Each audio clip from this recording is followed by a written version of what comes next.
This is known as the Little Chapel. It's gorgeous, and at just 16 foot by 9 foot, it's thought to be the smallest consecrated chapel in the world. Since Songs of Praise was last here in 2004, the chapel has been completely renovated. Our next piece of music is a memory from that visit, performed in the grounds of Summery Manor.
Guernsey may be part of the British Isles, but its proximity to the French coast means there's a strong Normandy influence here too. The other thing you can't miss is the cattle. These lovely ladies are Guernsey dairy cows. The island's famous for them, and they're the only breed allowed here. The de Garry family have been farming here for generations, and I'm here to sample some of their famous ice cream. Oh, this is lovely. What makes it so special coming from Guernsey cows? Guernsey cows are the only cows that don't digest the keratin, so it makes the milk really creamy and yellow and richer. But they are very happy cows, which makes good ice cream. So Jim, what I hear is that not only do you produce wonderful ice cream, but you can speak the old Guernsey patois. Yes, that was my first language before I went to school. The patois is a Normandy French. So how would you say, are you enjoying your ice cream, Sally? On touche ice cream là. Jim isn't the oldest speaker in the family though. He took me to meet his Aunt Clara, who's a remarkable 107 years old. De vous rencontrer.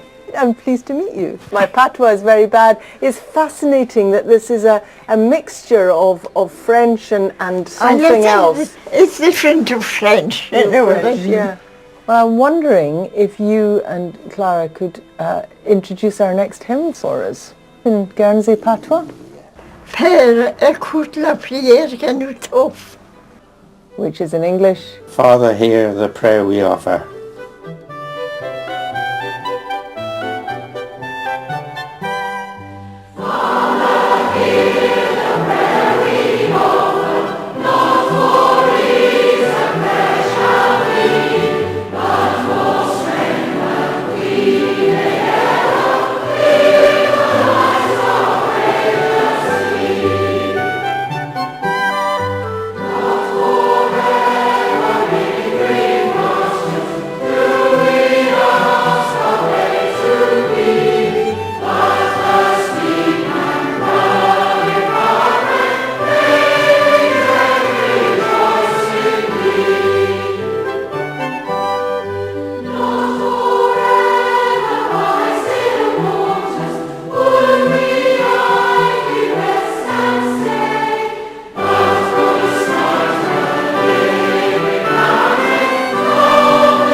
Now we've got a new series from Richard Taylor.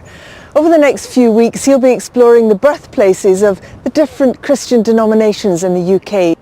Today he's in the southeast of England, at the very spot where Catholicism arrived on our shores. It was springtime in the year 597 when a boat came ashore here at Pegwell Bay in Kent. On the boat was a group of men who were quite literally on a mission. 40 monks sent by Pope Gregory the Great from Rome to bring Catholic Christianity to Britain. They were about to change the course of our history. Britain had been Christian during the late Roman Empire, but after the Romans abandoned the island, pagan tribes from modern-day Germany like the Angles and the Saxons invaded it. Christianity clung on in the west and north, but in eastern and southern Britain, the Anglo-Saxons dominated, worshipping pagan gods like Woden, Thor, Freya, the moon and the sun. Gregory picked an abbot called Augustine to lead this terrifying mission. You see, from the perspective of Rome, Britain was at the edge of the known world, devilish, dangerous and damp. In fact, the monks got halfway here when they sent a message back to Rome to say that actually they weren't really sure this mission was a terribly good idea after all, and could they come home please? But Gregory told them to get on with it. As it went, the missionaries were treated well. Britain was divided into independent kingdoms, and the local king, Ethelbert of Kent, was married to a Christian princess from across the Channel, so he knew a bit about this strange faith. He met the monks under an oak tree. This Victorian cross is memorial to that meeting. Augustine and his monks will have made quite an impression. The fashion in Rome at the time was for personal reserve, so they will have come across very formal and stiff-necked. They walked in procession, they chanted Latin psalms, they performed a mystical ceremony with bread and wine. To the pagans, they must have looked like beings from another planet. King Ethelbert guaranteed the monks' safety and allowed them to worship at a site in his capital at Canterbury, which is now the parish church of St. Martin's. It is the oldest church in continuous use in the English-speaking world. St. Martin's is incredible. It's truly ancient. Look, there are Roman bricks in the walls. And this was Augustine's command centre, his HQ from where his monks fanned out across the country, evangelizing to the people. Now, most of Europe was Christian by this point, so personal conviction aside, there were sound political and trade reasons for adopting the new faith. But the fact is that within a few years, the king and thousands of his supporters were baptized. To find out more, I am talking to local historian Martin Taylor. Augustine baptized the king, and what did he do next? Well, he persuaded the king to build the monastery and the cathedral and the next door cathedral in Rochester and the cathedral in London. So by the time he dies, only 7 or 8 years after he comes, he has laid the foundation that will sustain Christianity. And by 690 it'll be accepted throughout the English kingdoms. So it's Augustine who is behind Canterbury Cathedral? Yes, absolutely. He is England's first archbishop. He was the man everybody admired. Britain owes its Catholic heritage to Augustine and those old monks.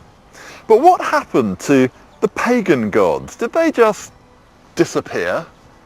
Well, in a way they're still with us. Remember their names? Woden, Thor, Freya?